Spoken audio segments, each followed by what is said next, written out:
Hi, everyone. I'm Shelley, Lyle. And I'm Brian Avery. Welcome to Voices from the Field, a podcast brought to you by the Department of Sport Management at the University of Florida. This podcast was created to share the career journeys of sport industry professionals. Our hope is that you learn the ins and outs of different sport industry professions. We're excited to be with all of you this week and with our special guest, Becky Burleigh. Becky is the head women's soccer coach at the University of Florida and co-founder of What Drives Winning. Becky received her bachelor's degree in biology from Methodist University and her master's degree in Kinesiology and Exercise Science from Georgia State University. She was a head coach for Barry's women's soccer team before she took the head coach women's soccer coaching position at the University of Florida. Becky has been with the Gators for 26 years now. She has multiple SEC championships, coached several national team players, and has led one team to a national championship. Becky is a public speaker, a part of the NCAA Women's Coaching Academy, and co-founder of What Drives Winning. She is also a local DJ in the Gainesville area. Becky, thank you for being with us today. Thanks. I don't know about that last part. You've been known. You've been known. I just had to throw it in there for our audience. I played for Becky, and I've also worked for her, so she is a good friend and former coach. So yes, I get to throw in things like DJs. And she's been to, I think, a party that I've DJ'd. Fair enough. Good. No, I love that little nugget that she was offering. I was like, I'll take that. No, so that's so funny. So today, Shelley wore a T-shirt to work. It says the rest. Yeah, the rest is still unwritten. So Becky, I have heard that this shirt is a theme for your last season, if you will. So if you could offer some insight in regards to that, that'd be much appreciated or curious. Well, I have to give a shout out to a team a few years back that was sort of our theme. And I believe there was a little dancing in locker rooms to that song and otherwise. But I think it's also just a great statement because, you know, when you're moving from one chapter to another, the rest is still unwritten and you don't know what's going to happen next. Simple enough. No, I appreciate that. The simplicity of it resonates with many. I can appreciate. And the song, it's always, you know, we talk about throwing the song in too. We're like, I don't know if we have time for that, but love that song. Love that definitely song. Fun. I'm not sure I'm familiar with this song, so I think I'm going to have to do some research after the show. Oh, you're going to like it. You're going to like it. Good. It'll make more sense. So Becky, I of course have 1,000 questions for you, but I'm going to try and stick to what we've discussed and just the career side of it. But there will, you know, I'm sure we'll have some tangents. So can you start with sharing your career journey, starting with college and then, you know, you've had those 2 different jobs and major roles. So how was that for you? How did you get into it? And then when did you know coaching was going to be a good fit for you? Well, I really knew I wanted to coach, especially once I got to college. I'm not sure my parents thought that was a real career, so I sort of had to appease them a little bit and get a teaching degree along with my biology degree because my dad was always saying soccer's not going to pay the bills. So that's when I knew, because my college coach was like the first person I knew that was actually a full-time coach. All my coaches prior to that had been someone else's, like mom or dad, that was doing it part-time. And so when I saw that, I was like, wow, you can really do this for a living. And so I was very fortunate when I was in college that my coach got me super involved with a lot of different things. At the time, the Olympic development program was really big. And so I got some very good experience coaching some high-level players at a young age. And I think that helped prepare me for the opportunity that I had at Barry College in Rome, Georgia. Got hired there when I was 21, which, like, looking back on that now is insanity. And was there for 5 years and then got hired at Florida when I was 26, which, looking back on that, is even more insanity. But Becky, you've always really just had this, you know, anything is possible mentality. And so when you were in those interviews with Jeremy Foley, when you look back, what were you thinking? What did you say? You know, it's funny because, like, I think I didn't know enough to be scared, which I probably should have. Because, you know, taking on a job like Florida, where every sport here, you know, before I got here and now, is super successful. And, you know, the reputation of the sports program, the reputation of Jeremy Foley as the leader of that sports program, and now Scott Strickland. I mean, it's kind of crazy when you think about it. But I don't think that I was aware enough to be that concerned. I just felt like I really felt like I could get this done here in terms of attracting good talent, because I knew everybody would want to go to Florida. It's a great school academically and athletically. It's amazing. So who wouldn't want to come? And I think that Florida had the resources to make it really worthwhile for people to want to come as well. Yeah, that makes a lot of sense. And when, just curious, did you ever have a moment of like, I need a backup career, or were you just like, no, we're doing this coaching thing? No, that my parents had that idea, very much so. I was really convinced that coaching was for me. I think I don't know why. I felt like, you know, when my dad was telling me that, you know, he really wanted me to have a backup career, I thought, okay, I'm going to do teaching, but I'm only going to do teaching because I know it's a pathway to coaching, because I knew, you know, like my high school coach was also teaching. And so I thought, okay, if I have to go that route, then I'll go that route. But, you know, fortunately I was able to find positions that was, you know, kind of afforded me the ability to coach. But I will say the first job I had at Barry, my contract was 2/3 coaching, 1/3 teaching. So I was actually teaching in my first 5 years of my coaching career. Okay. Well, it sounds like you're all in, which is awesome. And I think speaks to, you know, the legacy you're leaving. It's like, no, this is it. We're going for it. So tell me what you're, you know, in your role as the head coach, what are some of the duties and things that you do on a daily basis, as well as maybe a yearly basis? And if you could break it up on maybe the team and the staff and the UAA, I think it's easy to think you just coach and that's all you do, but you've done a lot for the program and the organization. Well, I think the thing that nobody tells you when you go into coaching, because I think you're right. I think everybody thinks you're going to be on the field coaching, and like that's going to be the majority of your role. But I think especially when you're a head coach, there's so much more. You know, one of the things that people don't tell you that I think is a challenging part of coaching is managing a staff. And when you're at Florida, that's a significant amount of people. When I was at Barry, it was like one person. So it's a little different the higher you go, but like that is an important part of being successful, because you have to have everybody sort of aligned with your vision, being able to, you know, define, manage, and model the standards that you want for a team. And then you think about like the other aspects of being a head coach. There's media, you know, like nobody really tells you about that either. And pretty much after every single game, before every single game, in between games, you have media opportunities, and knowing how to handle success as well as adversity is pretty important. Making sure that you can keep the identity of the team intact and like the esteem of the team intact when you're going through adversity is really important. And then you have your community part of the team, you know, whether that's your boosters, your fans, things like that. And number one, your constituents are your student athletes. And, you know, when you've got 30 different people that have 30 different problems, that have, you know, 30 different courses of study, and trying to make all of that work in the sense of how do we holistically coach athletes that are in a university setting, you can start to get the sense that it's way more than just coaching on the field. Yeah, as you're talking, I'm thinking like, what would you say is the most stressful? Like what actually adds stress to the coach? Like you think, oh, it's winning, you have to win, but there's so much complexity to what that actually looks like across the board for you. Yeah, I agree. That's a really good point. I think, you know, it's been funny because like a lot of times I'll wake up in the middle of the night. I'm lucky because I'm a coach that gets a good amount of sleep, which is necessary. But like I will wake up, and luckily I go back to sleep, but I'll wake up, and when I wake up, I'm always thinking about something about our team. You know, it might be maybe, you know, something tactical. It might be something about dealing with individuals. And I'm thinking to myself, you know, now as I move out of coaching, like, what's going to replace that? Or am I just not going to wake up? Like, I don't know. So I think that probably the most stressful part for me is just knowing that you have a lot of people that are depending on you, and you are the leader, and ultimately the buck stops with you, and you have a lot of hard decisions that you have to make and be responsible and accountable to those decisions.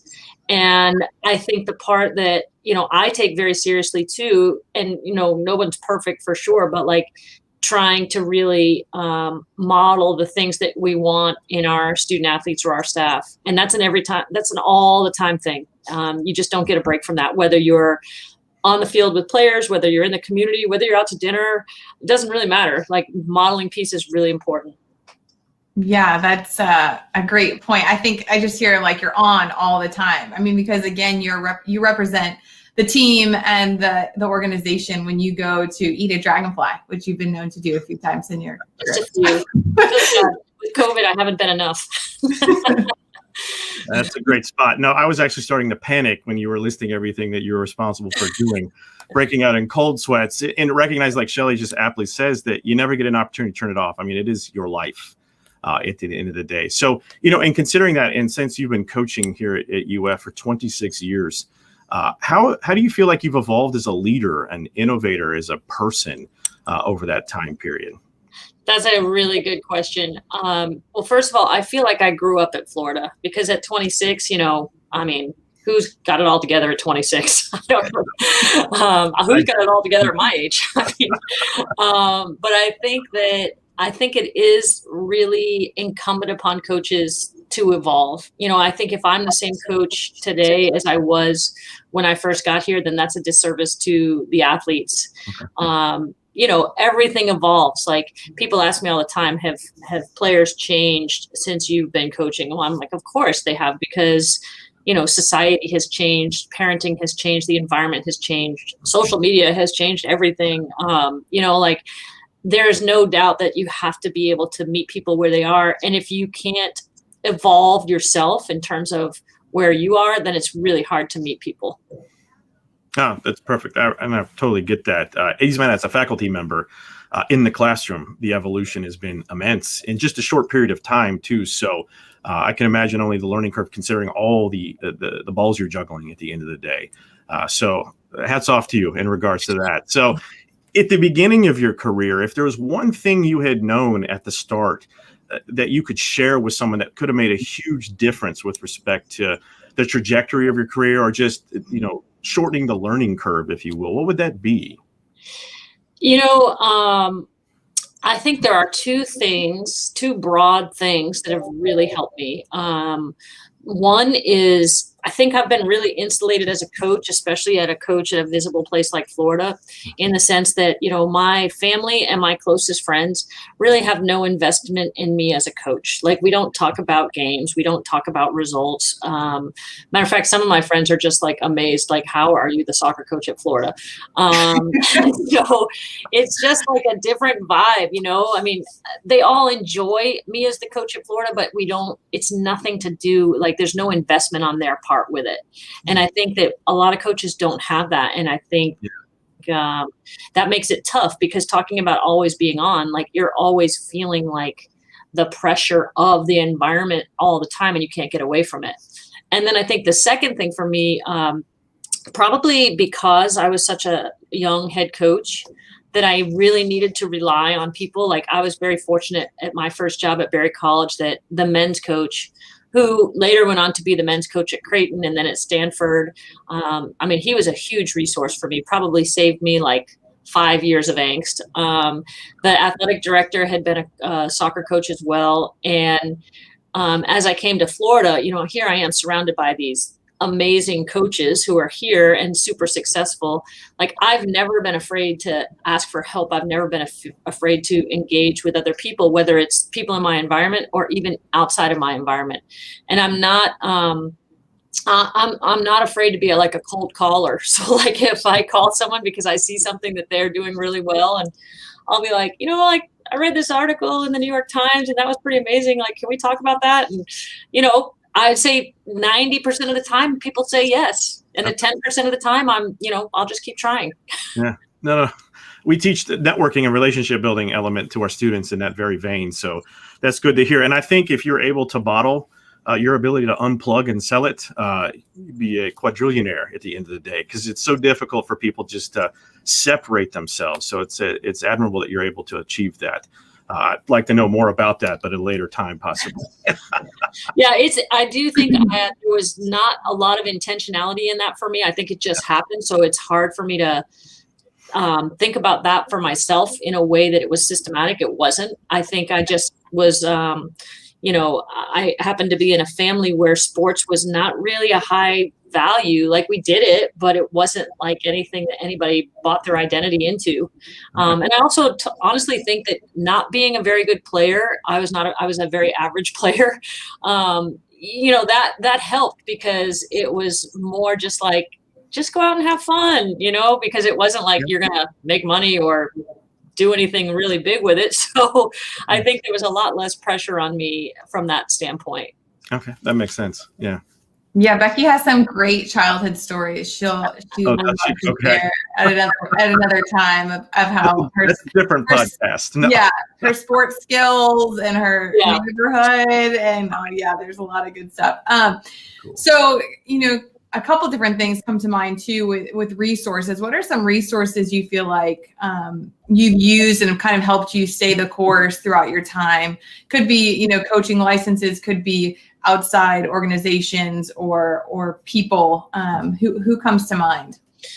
Well, I think soccer is pretty different than a lot of sports in that we have licensing, and it's kind of just our culture. We all know we're brought into that. I got my first coaching license when I was in my 20s and just continued to go through until I got to the highest one. That's just part of what we do as soccer. But I think that in those coaching licenses, you learn a lot about X's and O's, and you learn about how to deliver, an appropriate training session, but you don't really learn a lot about managing people. And I think that's one of the things that has really helped me to be involved in the other things like you mentioned in the intro, the Women's Coaches Academy that the NCAA had. That was probably one of the best and most defining places for me to start thinking about, wow, like maybe you really need to start giving back to your sport too. Being involved with What Drives Winning and getting to listen to all these high-level coaches, that's amazing. It's like, that's an education that you couldn't buy, you couldn't pay for. And so for me to have like a front row seat to that, again, I just feel like really blessed that some of these things have kind of happened to me through my experiences, that there was some intentionality, but like if I was going to tell my younger self something, it would be to like put more intentionality into some of those things. Gotcha. And what is the combination, would you say, of having the X's and O's and then also the ability to manage a team and a staff? That's an interesting question, because I feel like if you're an assistant coach, the X's and O's becomes really important because it's a big part of your job. If you're a head coach, it becomes a smaller part of your job, which may surprise some people. But I think the management of people becomes a much bigger part of your job, and how you manage a culture and an environment becomes huge. And I would say that most people don't lose their job because of their lack of knowledge of the X's and O's. Most people lose their job because of their lack of ability to manage the environment. And the question I would ask is like, where does that get taught except through experience in a lot of cases? Yeah, that's really interesting, especially I think of social media and how that's, what the next even chapter for college athletics will be, and how important that will be, even compared to the X's and O's of like, might be winning, but if I have an athlete with an issue, now it's a public thing. So, so thinking about even talking about maybe a setback, a career time when you felt like you were wrestling either personally or professionally, have you had any specific setbacks that you look back though and you're like, wow, I'm really grateful that actually was a blessing in disguise, or it was, I can use this to my advantage in the future?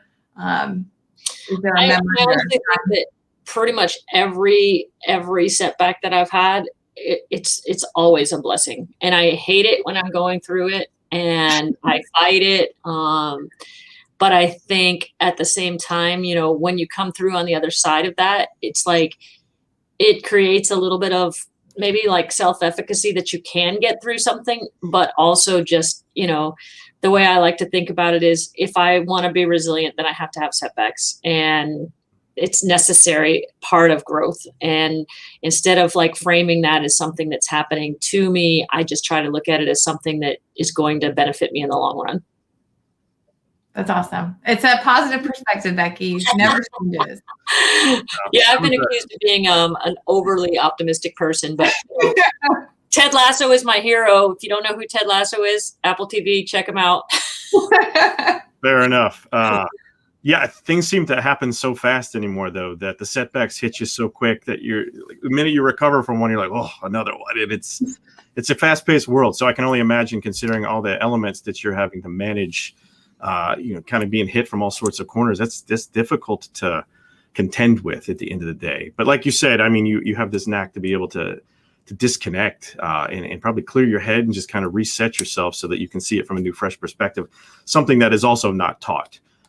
So that's why I suggested, bottling that if you could, and I think you'd be a quadrillionaire of sorts. So, but aside from that, for students that are considering a career in coaching, is there a pathway that you can clearly identify that could lead to a role like yours in this marketplace? I could unpack that question for an entire podcast, because I feel like one of the things that's been problematic in coaching as a career is the higher you go, the lack of opportunity for entry-level positions. And that's something I'd really like to see changed in the future, because I think it unknowingly has hurt opportunities for underserved populations in a lot of ways. Because for example, on my staff, I've had 2 assistant coaches. One's been here 26 years and one's been here, I think 15 at least. And so it's really difficult. Those are the 2 full-time coaches on my staff. So it's really difficult for someone to unseat someone with that kind of experience. But, there used to be when soccer or other sports were a little bit less high paying, there were GAs and there were lower level positions that were available. And those lower level positions gave people experience to be able to kind of move up a ladder. And I feel like a lot of those have disappeared, particularly in the Olympic sports. Maybe in football and basketball, there's still analyst positions and things like that are being created that are somewhat different. But even if you look at those, a lot of those are going to former head coaches who are, somewhere in a career transition to move on. So where do the young people come from that are trying to get into the field? And, if let's say you started at a smaller school, like I started at Barry had 1,800 students and an NAIA school. Okay. I made the jump to Division I. I think that's uncommon. It would have been easy for me to get sort of pigeonholed into NAIA or Division III had I not had come along when there was this big boom in coaching jobs at the Division I level. Well, it's unexpected that there will be another big boom in coaching jobs anytime soon. Yeah. So it's probably going to be finding ways to do that creatively. And I will say, a little shout out to sports management student, Sarah Loudon, who found a way to get on our staff. She came here as taking a step down from a full-time assistant coach position to be a manager for our team, like an equipment manager, just to get the experience of being around us. Then moved into a director of ops position, and eventually will move into a coaching position at some point. But very few people are willing to take that type of path. That's what makes her special, but that's also the only way in sometimes in situations that we're in, which I think is a real challenge for the future of the coaching profession. Yeah, we've been having a lot of conversations with our students about being flexible, and you're going to have to take alternative pathways to get to some of these positions. So I think what you said, mapping that out is very helpful, so that a student can hear that there's going to be secondary avenues, but you're going to have to put in maybe 10, 15 years of work before you arrive at the position that you were seeking originally. So good. That's insightful. Thank you. And following up on that question, do you think for students the coaching roles are going to change or shift in any drastic ways in the upcoming year or two, whether that's, reduction of opportunities or maybe just a schedule change or anything that's kind of coming in the pipeline for maybe soccer specific in the coaching world? I think what's interesting potentially, COVID sort of laid this bare, is what is the purpose of athletics at institutions? And back in the day, college athletics was not as high profile, not as high paying, and people got into it because they really were interested in getting into athletics. now, I mean, there's a lot of reasons to get into it because it's a very good job. It's lucrative. It's high status in some ways, all these different things. So to me, I think one of the things, this is probably like a travesty to say, but like if college athletics was playing a smaller role and it was back to like where college athletics is sort of supplementing your education, then I think that if salaries went down and things like that, there'd be way more opportunity, because it's the same thing you see with, the Title IX issue. When these jobs were lower paying jobs, I think it was some crazy figure, like 90% of women's teams were coached by women. And now that these jobs have turned into much bigger and better things, I don't know in most sports, but in soccer, it's really bad. I think it's like 40%, if that, of women's teams are coached by women. So I think it's just difficult at this level of funding for younger people to find that pipeline. No, that's helpful. I think, everyone's, because of COVID, there's always unknowns. So you can only predict what could be, but I've spoken with some students, and just trying to give them some insights is really helpful. And it will be interesting to see, come March Madness, looks like it's happening, and what the next, 9 months of college sports will turn into. So, but for you, Becky, today is your last day to coach at the University of Florida. So first off, thank you for joining us on game day. Yeah, thank you. It is a privilege to be here with you. And then secondly, can you tell us what transitioning has been like for you? And how have you tried to end well? What has been important for you in that? Well, I think that somebody needs to write some kind of manual or something on ending well, because it's not out there. Or if it's out there, I did not find it before this happened. And I think it's something that is important, like, how do you do that? Like, especially if you've been in the same place for a long time. And for me, I tried to call around to some people that did that. A lot of them were slightly different situations than I had. I'll tell you, one of the best sources of information I had was Jeremy Foley, the former athletic director at Florida, who obviously was here forever before he stepped down, but still not a coach, so a slightly different role. And I think it was hard to find. So my anxiety was never about the decision. My anxiety was about how to execute the decision.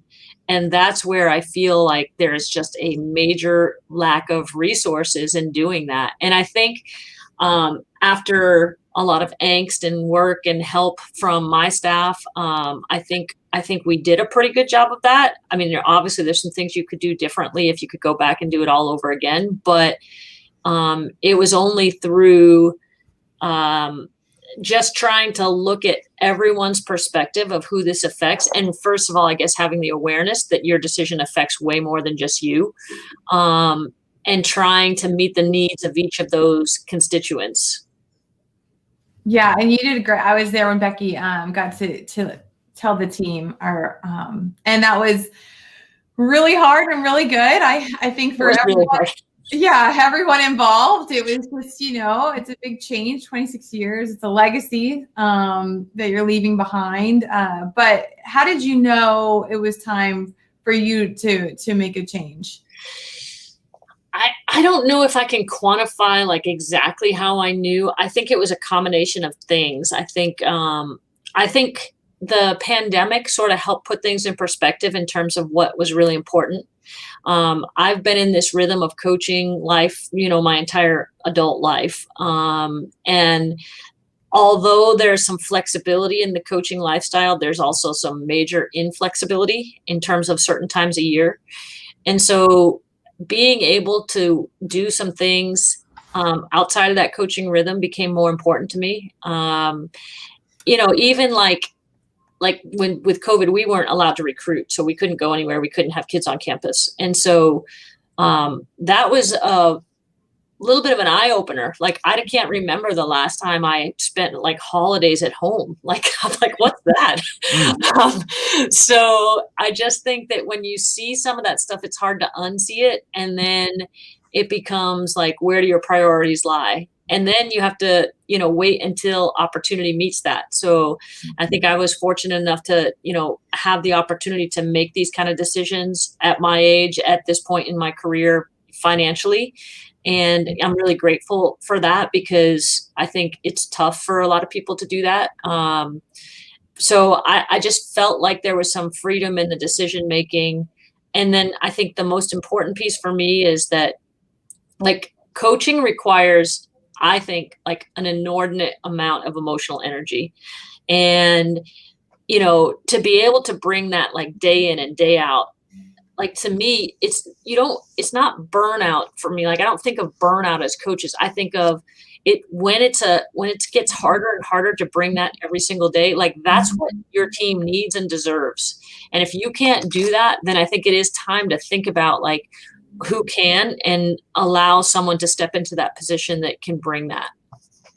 Yeah, that's so respectable. I think that, and it's really insightful, because you have such a unique view of that, and I think experience in that. And for students interested in coaching, talking about lifestyle, talking about, you know, the hours, the holidays, the emotional energy, I think that's really helpful, because we don't really talk about the emotional side of coaching, and how critical that is when you have, you know, 50 people and between your team and staff that you're bringing, you know, you're dealing with on a daily basis. And actually there's no weekend, you're not off ever. So that's really, really helpful to hear, and to know we have some students too that are interested in kind of transitioning out of one industry to another, some in sports and teaching and all those kind of things. So it's just really nice to hear, you know, your transition story and why you chose to make that move. And then you've been in the industry though 26 years, so well, more than that with Barry. But how have you stayed healthy in this very high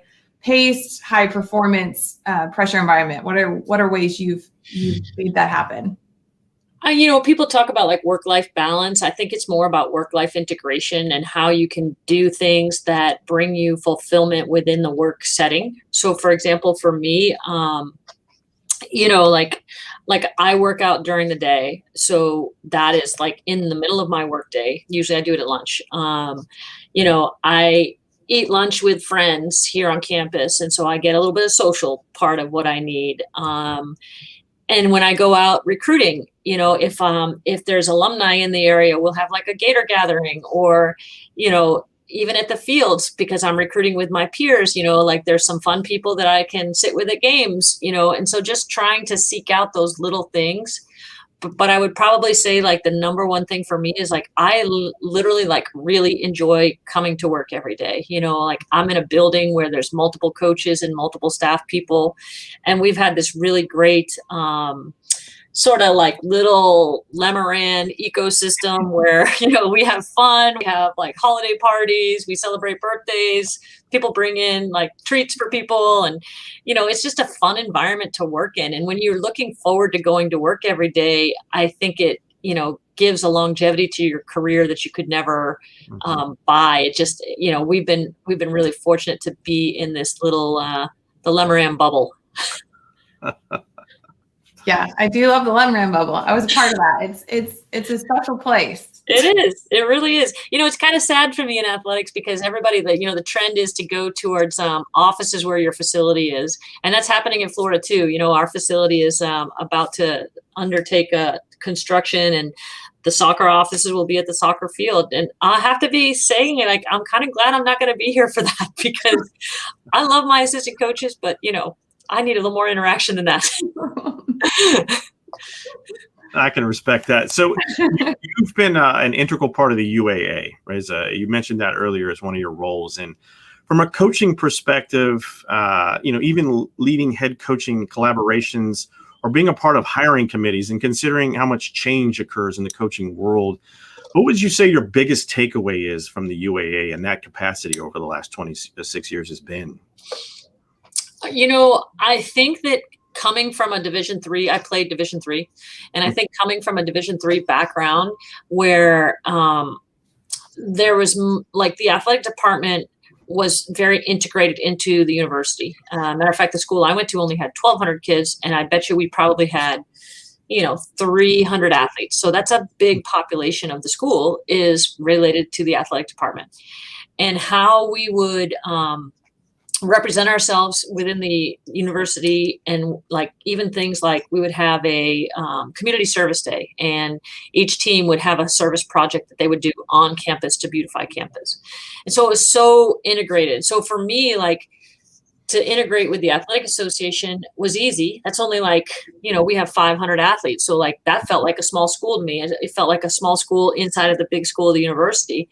But then for me to also be able to expand into the university and have friends in different departments, whether it was, the vice president's office or the rec sports or health and human performance, like that to me gave me fulfillment as well. And I think that what I would probably take the most from the experience is like, we are an amazing institution and there are so many resources. And to me, like, there's probably a lot of resources that go underutilized because of the lack of connection. Okay. So how can we make those connections to help people on both sides of it? Okay. No, that's a great response.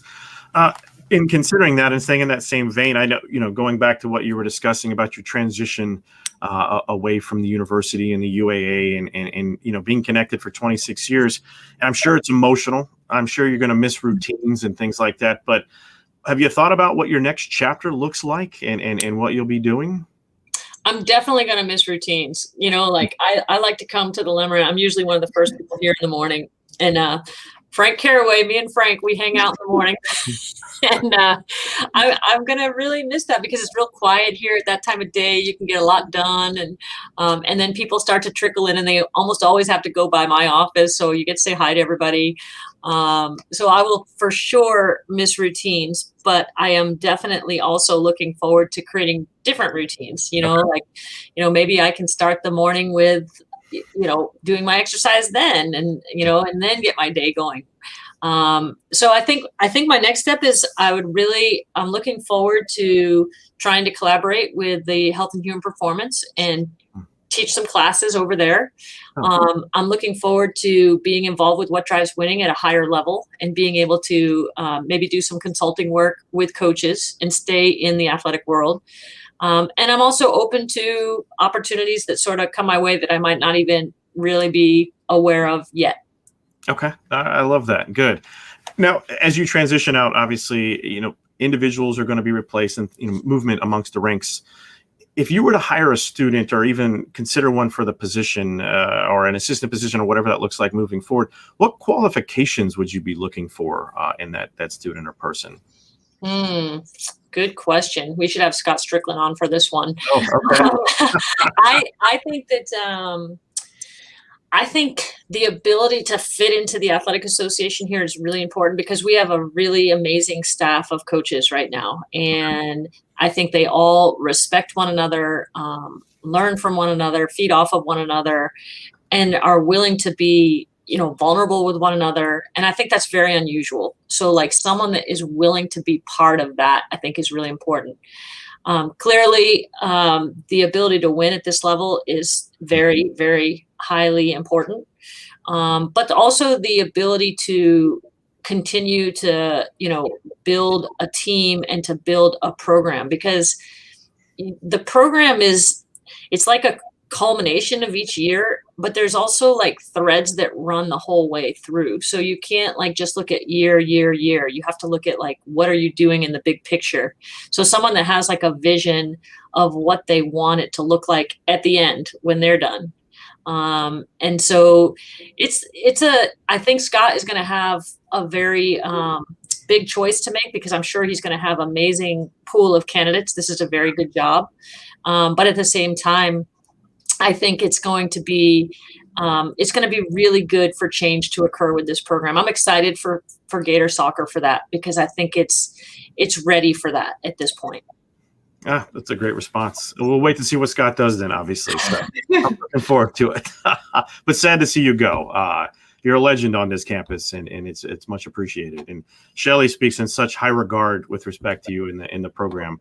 The stories are awesome to hear. So I'm sure there'll be more to come based on this. So that's great. So for our students that are listening, is there a way that they can connect with you? Absolutely. Okay. Yeah. Well, I can just give you my email address very easily. It's Becky B at gators.ufl.edu. That's a pretty easy one to remember. Perfect. Becky at gators.ufl.edu. I'm pretty good at returning messages. Okay. And sometimes it takes me a little bit to just get through them, but definitely feel like I'm pretty good at returning messages. And I am interested in trying to, inspire the next generation of coaches. So I would not hesitate to reach out if that's something that people that are listening are interested in. Great. That's awesome. And I appreciate you being so open to that. Hopefully you're not too bombarded. We'll see. Yeah, she will get back with you. And that's what I think will be awesome if students do get to reach out people. Because I think, Becky, you'll have great insight too. And I know assistant coaches, students are not going to be coming in at head coaching positions, but assistants or even GAs and how to take that path, you would be aware of some of those avenues too, that we haven't really we don't have the time to discuss right now. So that's really helpful. Perfect. And speaking of students, we have a student with us today that is joining us, Gabby. Welcome to the program today, Gabby. So Gabby has a question for Becky, obviously. Gabby? Yeah, first off, Becky, thanks for joining us, especially on game day. I appreciate that. I'm sure the rest of the department does. But I'd love to ask you if you could step in the shoes of the sport management department in the UF community, what would you have asked yourself that we didn't? Oh, good question, Gabby. I think I would probably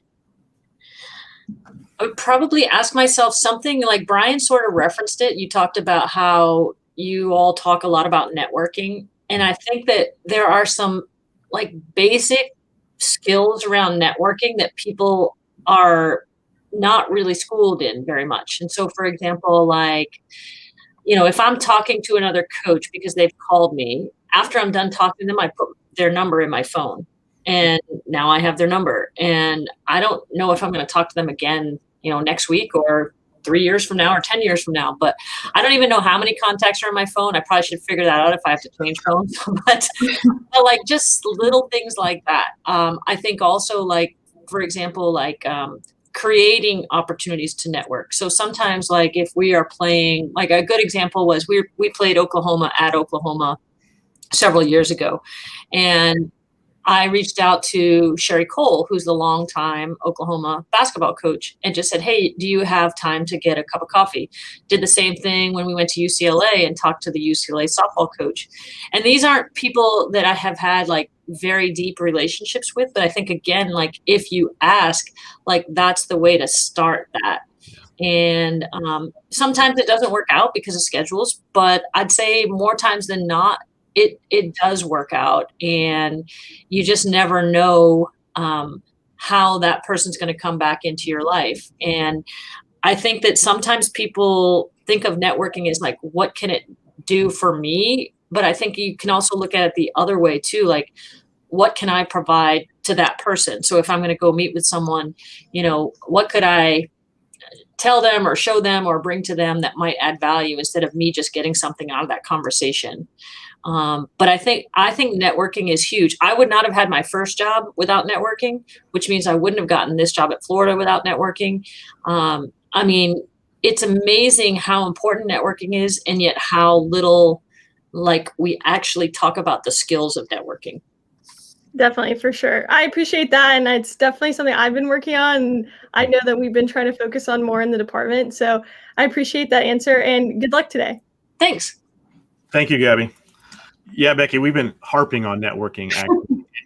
We've built modules around it. We these things called DLO chats. So we're taking it to the next level. And it's part of this process to reach out to professionals in the sport world and gain some insight so that we can open doors so our students can communicate better and understand, well, maybe there's something that Becky said today that I'd like to know more about. Therefore, I'll use that as the door to open a conversation. So we're really into that. And I completely agree. You never know who is going to be a factor in your life as you move through it. So keep those doors open, regardless of how often you're communicating with those individuals. So that's an excellent point. So I'm glad Gabby asked that question.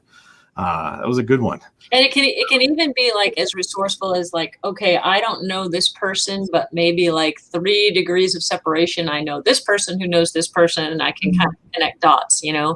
I don't think it always has to be the direct line to a person. Yeah. No, that's a good point. So now, aside from the heavy lifting we've just done on Voices from the Field, we like to have a little fun too. So, hopefully you're up for this. But Shelley created this rapid fire Q&A thing. All right. It's chock full of lighthearted, fun questions. So don't fear them. So with that said, Shelley, are you ready? Becky, are you ready? I'm ready. I'm ready. Great. So I'm going to set the timer for 1 minute. We know you got to go, so we're going to make this quick, and we're going to see how many questions you get through. If there's any questions you want to skip, just say pass, and we'll keep going. Don't overthink it. No. Drop the fire. Go with what with your gut. All right, here we go. Becky, are you ready? I'm ready. Okay. First job. Lawn service with my brother. What's the worst haircut you've ever had? Oh, pretty much everyone until I got into middle school and my mom stopped cutting my hair. Favorite time of the day? Ooh, morning. Okay. When you were little, what did you want to be when you grew up? Coach. Name 2 daily habits. I do like to read in the morning and I like to exercise at lunch. Okay. Favorite sport to play? Ooh. Right now I'd say tennis. Okay. Netflix, Prime Video, or cable? YouTube TV. Ooh, okay. If I looked up your most played songs, what song or artist would I see? Ooh, good one. That's a tough one. Well, I would say, the rest is still unwritten, but that would be a little trite. Okay, we'll go with that one. Favorite zoo animal? Favorite zoo animal, giraffe. Ooh. Okay, and what phone app do you waste the most time on? Oh man, Celia would say all of them. I probably would say Twitter. Okay. Well, that's their 1 minute. 1 minute's up. Well done. We got to know a little bit more about you. Hopefully those weren't too hard. They were great. That was great. And the funny thing is, I think this is our 9th episode. You're the 5th person to say a giraffe is your favorite zoo animal. So I've got to get to the bottom of this. There's a correlation in the sports world, if you will. So we'll try to figure that out. But great. So thank you so much, Becky, for joining us today. It has been a real honor. We appreciate you taking out your time in your day, knowing that this is the last UF game that you'll be coaching here on campus. So you're a legend.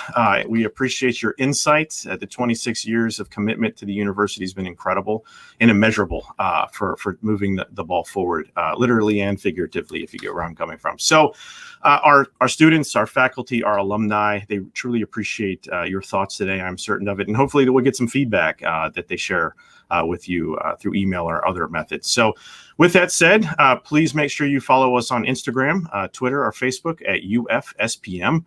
We are your hosts, Brian Avery and Shelley Lyle. And go Gators. Gators. There we go. Thanks, guys.